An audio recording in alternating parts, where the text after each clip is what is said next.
Beers with Chad. Hey everybody, what's up? Another episode of Beers with Chad, I think number 12.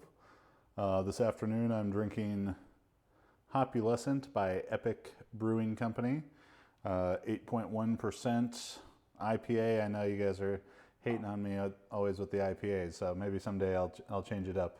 And this is a limited edition from their Elevated series. I think it's supposed to be just a couple thousand bottles of it made, so not that limited edition, but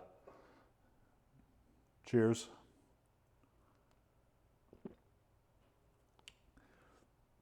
So this week we had Joel Smith on the regular episode of the JuggLife that came out yesterday, and Joel is a strengthening edition, or sorry, we had Yasha Fay on this week, and Yasha Fay is a weightlifting coach up in Northern California. Was a very, very accomplished junior lifter.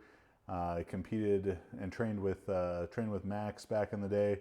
And maybe most interesting in regards to our conversation with him is his role as a USAW board member.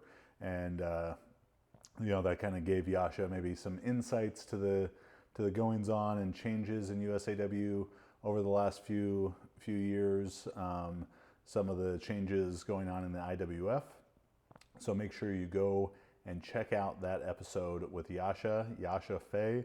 We're at his gym, Marin Heavy Athletics, up in beautiful Marin County, California, and kind of change it up with the format. We're there for the training camp, and honestly, it wasn't our plan to change the format. We were just running a bit late getting out there. So we kind of did it on the fly as Max and Yasha were coaching lifters through the day. So we talk lifting, we coach some lifting, and just have a good time with him. So make sure you go ahead and check that out.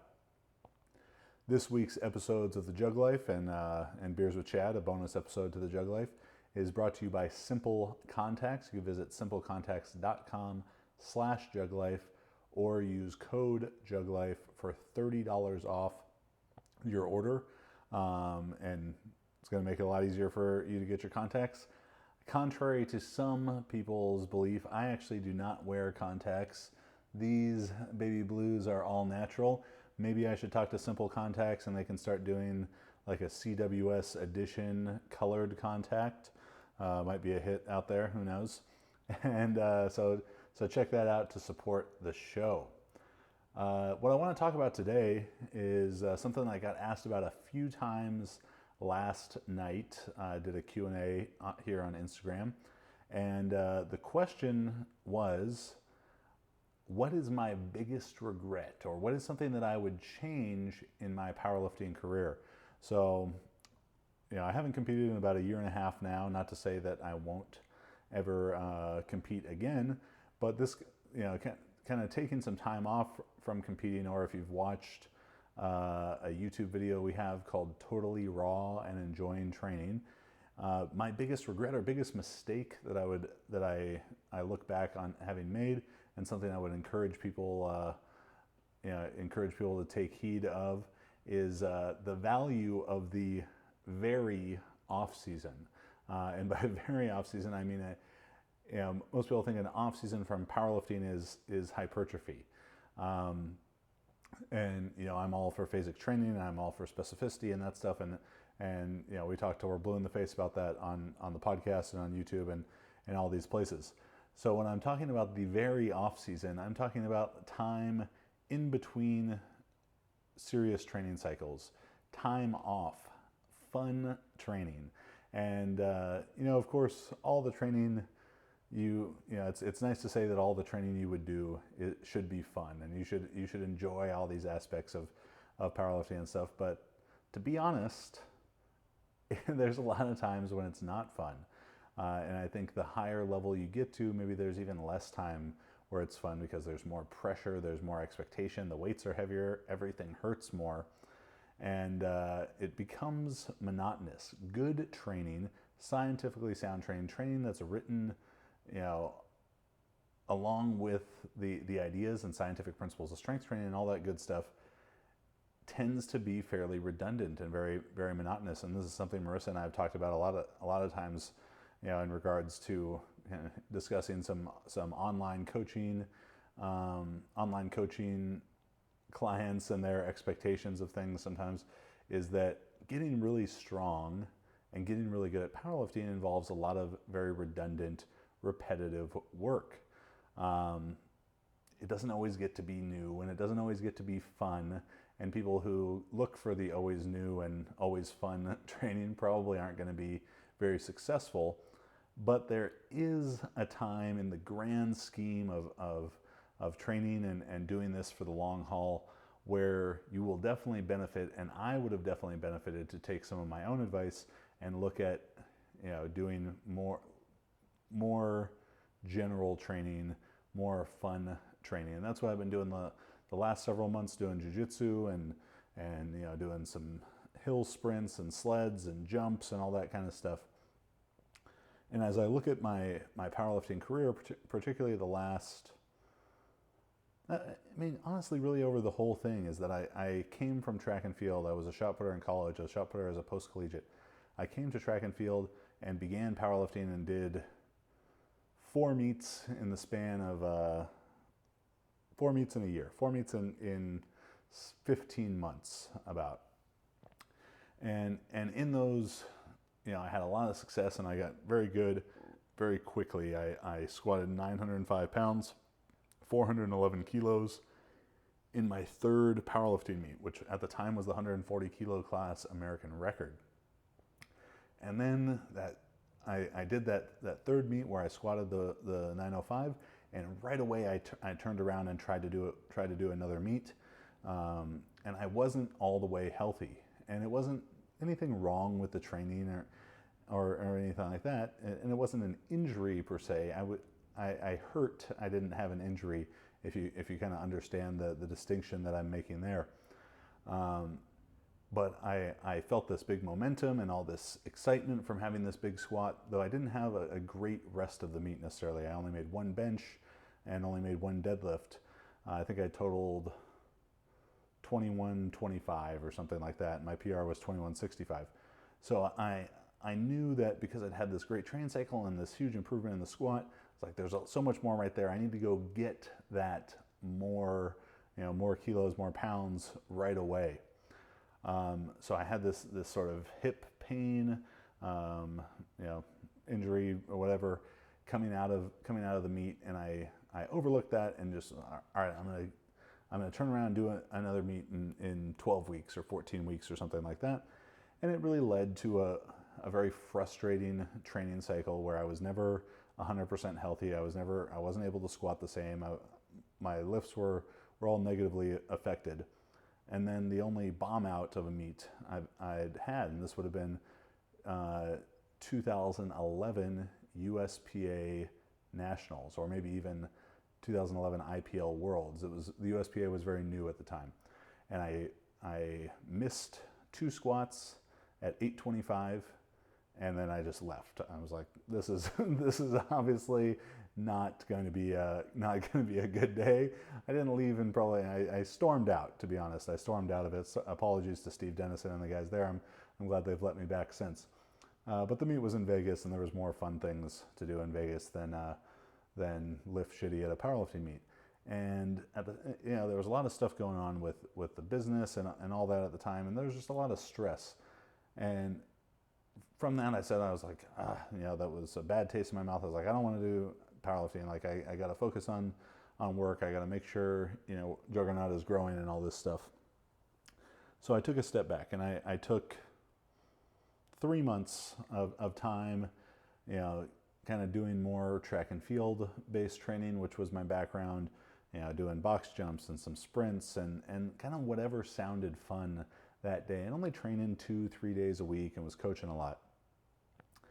And then I saw an ad for California's Strongest Man, 2012 California's Strongest Man, and it was like a week away. So I emailed the organizer for it and said, hey, can I sign up and do this? Mind you, I'd never done strongman. So a week out, 8 days out, something like that, I sign up, I go, it's pouring rain, some of the worst weather I've ever seen here in Orange County. and I do it, and I had a lot of fun. And that time off, that fun, unorganized, whatever sounds good for the day training allowed me to kind of recharge my batteries, get hungry again for hard training. And then I entered into that with strongman.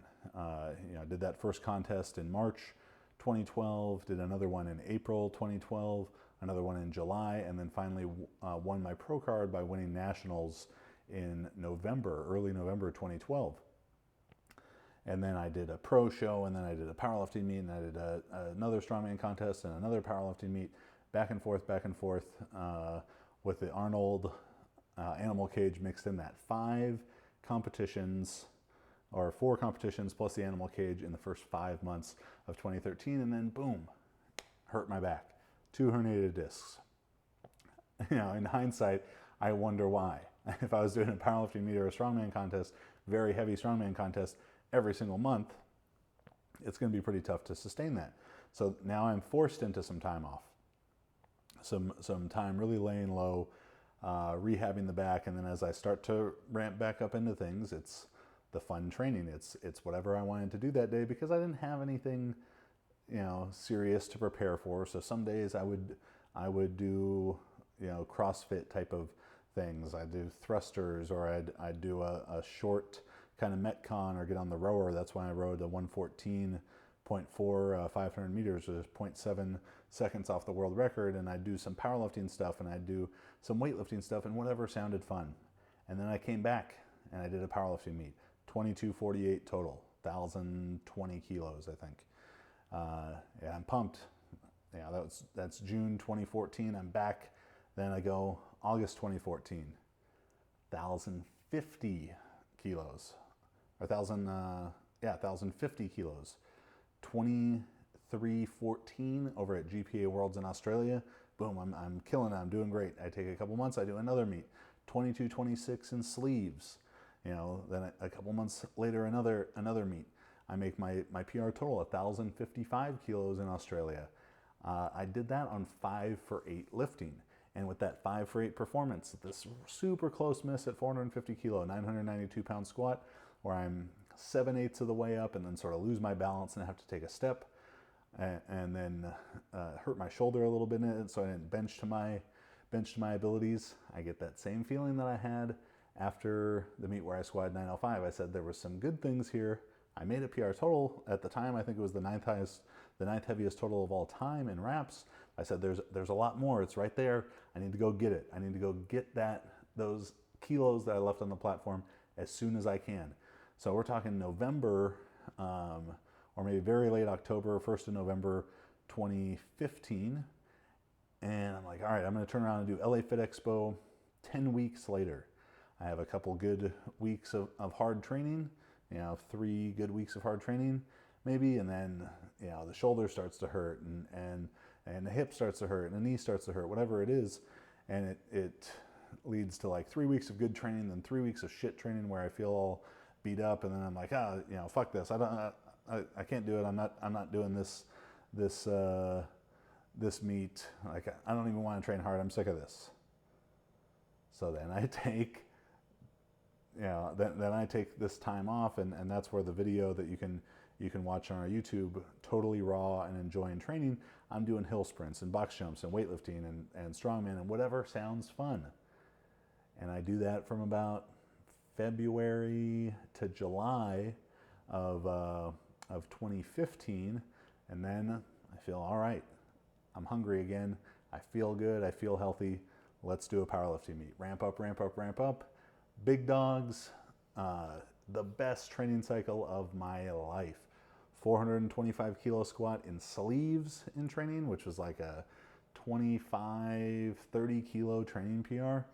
260 kilo bench, a lot of great stuff. I go to Big Dogs. Well, fast forward 2 weeks before Big Dogs, I'm lifting in Atlanta. I had my last heavy squat. We're in Atlanta for USAPL Nationals. I'm not feeling great. I don't know if the travel, whatever it is.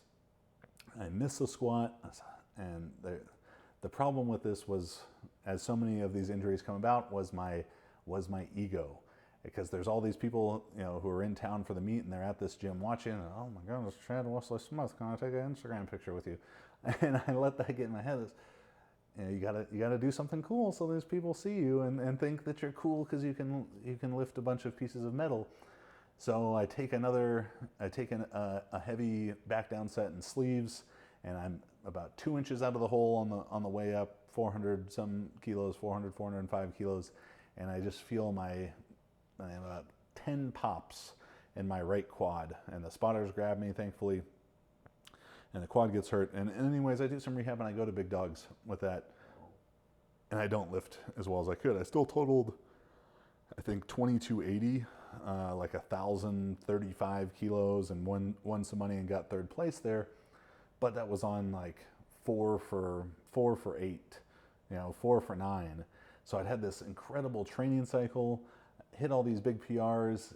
It kind of got thrown away in this last heavy squat session. This stupid ego-driven decision to take another, to take one more set when I knew that I should have shut it down, but I didn't.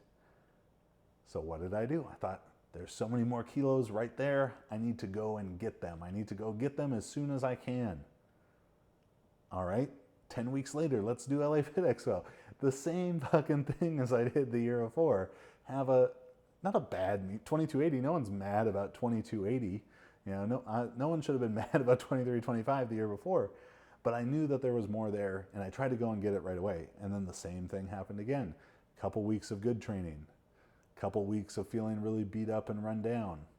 Couple weeks of fuck this, I don't want to lift heavy again. Like I don't want to do powerlifting meets anymore. I'm sick of this.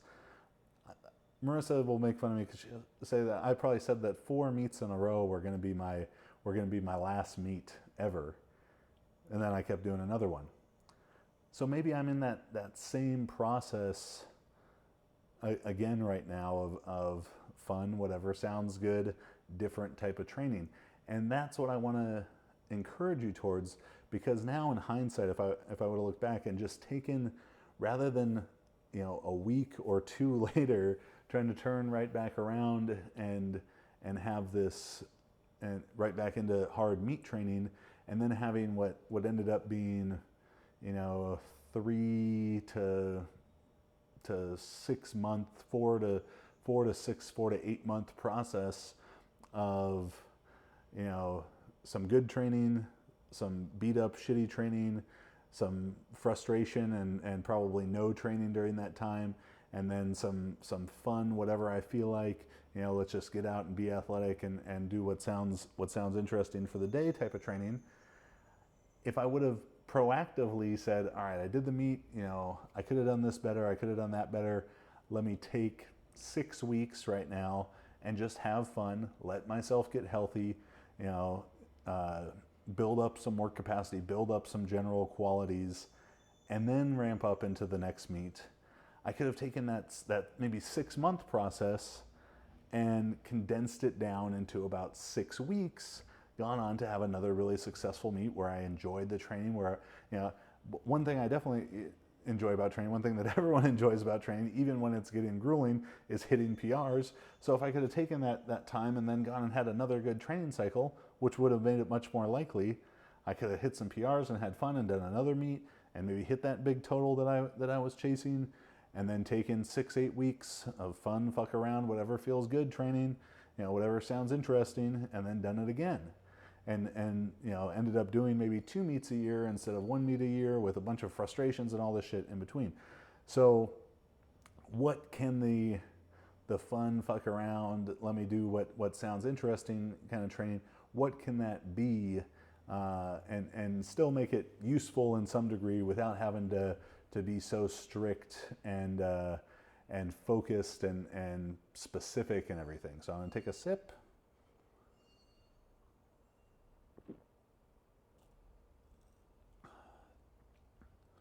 That's pretty good. It's pretty good. It's not my favorite one that I've had on here, but it's pretty good. Again, that's Epic Brewing Hopulent IPA 8.1% from their Elevated Limited Edition series. So some things that I really enjoy in in this very off-season type of stuff that can actually, positively contribute towards what you're doing for powerlifting. Farmers walks. Farmers walks are a great one. They're low, they're relatively low stress if you're not going super heavy.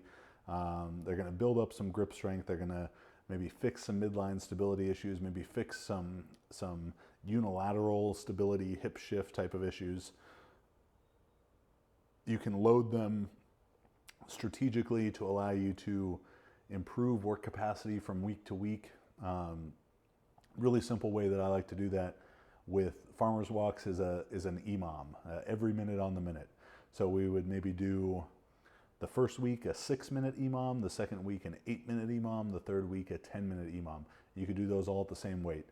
Nothing crazy, nothing that you have to worry about that you're going to be, can I make it that distance with no drops? Maybe on the last set, the last rep of the EMOM, you might be thinking that. But for the most part, you should be moving pretty well, challenging yourself, but not maxing out. That's not necessarily what this time is about. So the EMOMs on the farmer's walk, great. EMOM of front carry type of stuff, keg, sandbag, anything like that, that's gonna be great too, while also improving your bracing. If you have some level of athleticism or background in weightlifting, or even if you don't, depending on your shoulder mobility and that kind of thing, snatching, muscle snatch, power snatch, whatever, that can be a fun one. EMOM is, again, a great way to address that. If you have training partners with you, you could do a little complex type of thing that I've done from time to time, because I could pull so much heavier than I could actually snatch, where I would have like 100 kilos on the bar, or 140 kilos on the bar with the 20 kilos outside the collars, and I would do like 2 or 3 high pulls with 140 kilos, and then I'd drop it, have training partners pull those weights off, those 20 kilos from each side, and then they would do I'd do a full snatch with that, Hey boo. Mariu, your question about what book for that 100 a female squatting 185, check out Marissa Endez's book, Fuerza, A Female's Guide to Strength and Physique. But so snatching or muscle snatches, that's a good way to do it too. Just a simple strategy. EMOM's a good one, whether it's like, if you're doing pull, snatch, or 3 snatches or something, 6-minute EMOM, 8-minute EMOM, 10-minute EMOM, very simple, or 8, 10, 12, whatever it may be. Rowing, on the Concept 2 type of rower, it can be a little bit stressful to the low back if you were doing a ton of volume of it, but in general, that's like a fun big person cardio. You're not going to beat up your knees or your ankles too much.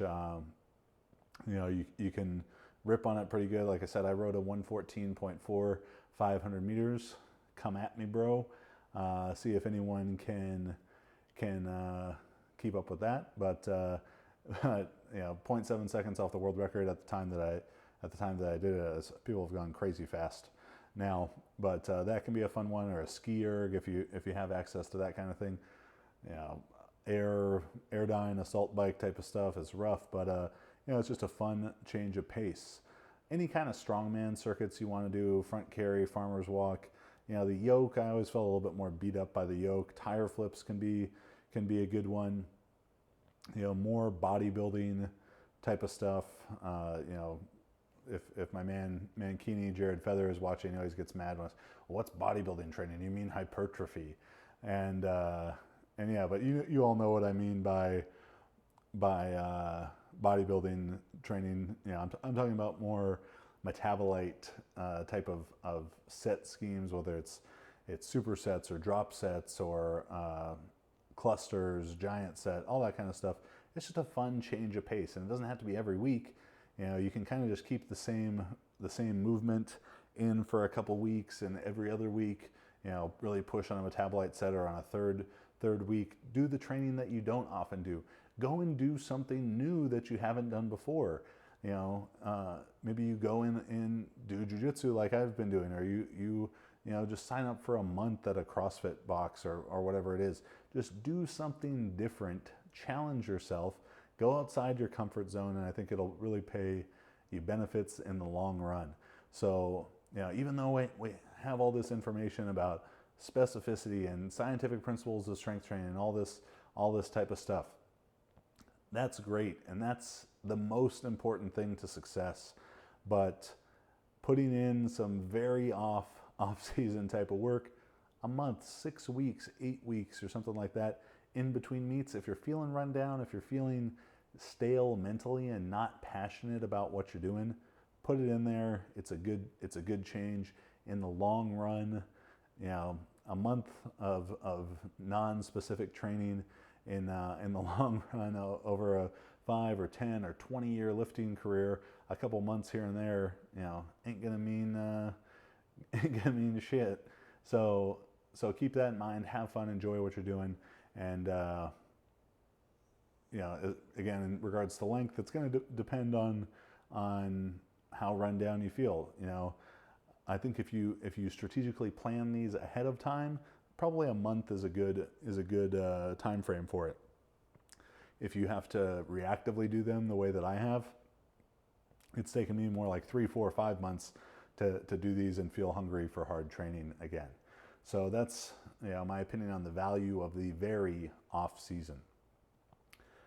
The thing of the week, which the thing of the week is my favorite, something from pop culture or other sports, books, TV shows, movies, whatever it is. Something that music that I've enjoyed that week is Cobra Kai. YouTube Red series. Cobra Kai is a extension of the Karate Kid universe. It is very, very entertaining. We binged the whole thing pretty much last Friday night. Exciting stuff, I almost made it through the whole thing. I fall asleep, so I had to watch the last 2 or 2.5 episodes the next morning.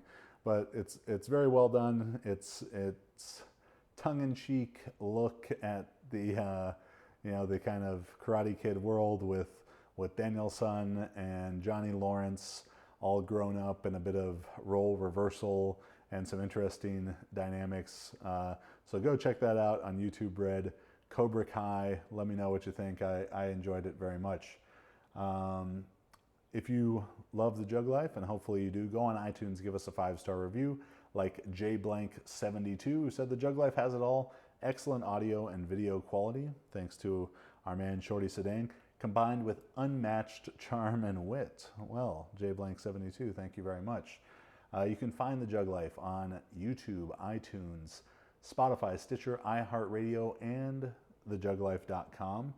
Subscribe to our YouTube channel, where I used to say 3 videos a week. Now it's more like 4, maybe sometimes 5 videos a week. Just put up our first in the Strength History Minute series, which you may have seen before on our Facebook or Instagram, but wanted to make sure that the YouTube folks are seeing those as well.